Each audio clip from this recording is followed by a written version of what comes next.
आप ये जानते ही हैं कि एकम सनातन भारत दल या एकजुट जम्मू संभाग के राजनीतिक सशक्तिकरण की लड़ाई कई दशकों से लड़ रहा है।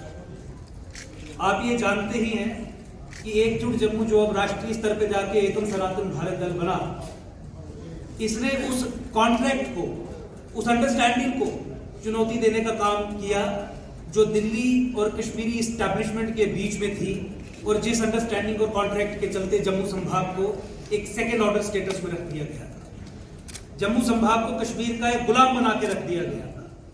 जम्मू संभाग के 10 जिलों को कश्मीर की एक कॉलोनी मात्र बना के रख दिया गया। 1947 से चला रहा वो कॉन्ट्रैक्ट जो स्टेट ऑफ इंडिया, भारत की राज्य सत्ता, जिसे दिल्ली में केंद्रीय सरकार रिप्रेजेंट करती है, और कश्मीर की खास तौर पे मैं ये कहना चाहूंगा, अंडरलाइन करके ये शब्द, मुस्लिम एस्टैब्लिशमेंट के साथ था। उस कॉन्ट्रैक्ट को ध्वस्त करने के लिए एकजुट जम्मू और एकम सनातन भारत दल ने आगे कदम उठाया है। लोकतांत्रिक व्यवस्था में, एक पॉलिटिकल सेटअप में, कॉन्स्टिट्यूशनल डेमोक्रेसी में राजनीति के माध्यम के अलावा दूसरा कोई माध्यम नहीं है कि आप नीतियों में परिवर्तन ला सकें। राजनीति के माध्यम के अलावा दूसरा कोई माध्यम नहीं है कि आप व्यवस्था में परिवर्तन ला सकें। उसी व्यवस्था परिवर्तन के लिए, राजनीति में बदलाव लाने के लिए एकम सनातन भारत दल एक रीजनल, अब पैन इंडिया नेशनल, आइडियोलॉजिकल, वैचारिक विकल्प बन के आपके सामने उभरा है।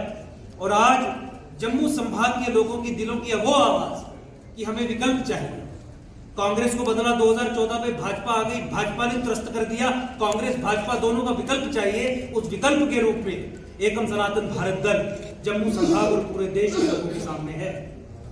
जम्मू संभाग के लोगों से यह टास्क किया जाता था, मजाक उड़ाया जाता था, सवाल पूछा जाता था कि तुम हमें वोट नहीं दोगे तो किसे दोगे। आप जानते हैं भाजपा ने लगातार यह कटाक्ष जम्मू संभाग के लोगों पे किया है।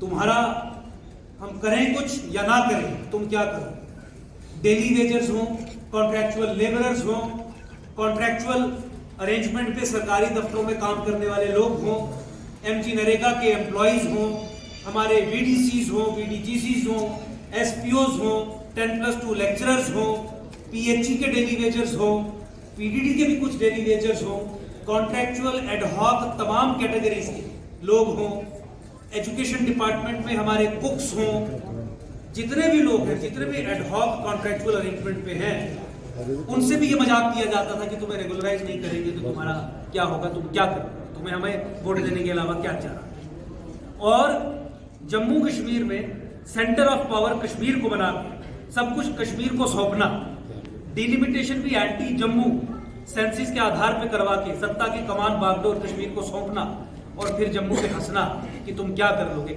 आज उसी का जवाब देने के लिए हमने अपने कंधों पे ये जिम्मेवारी उठाई कि एक विकल्प बनाने का काम करेंगे। और जिस तरीके से समाज में हमारी एक्सेप्टेबिलिटी बन रही है, जिस तरीके से समाज के हजारों करोड़ों लोग अब दिन प्रतिदिन पार्टी के साथ जुड़ रहे हैं, मुझे लगता है कि एक बहुत सशक्त राजनीतिक विकल्प के रूप में एकम सनातन भारत दल उभर के निकलेगा।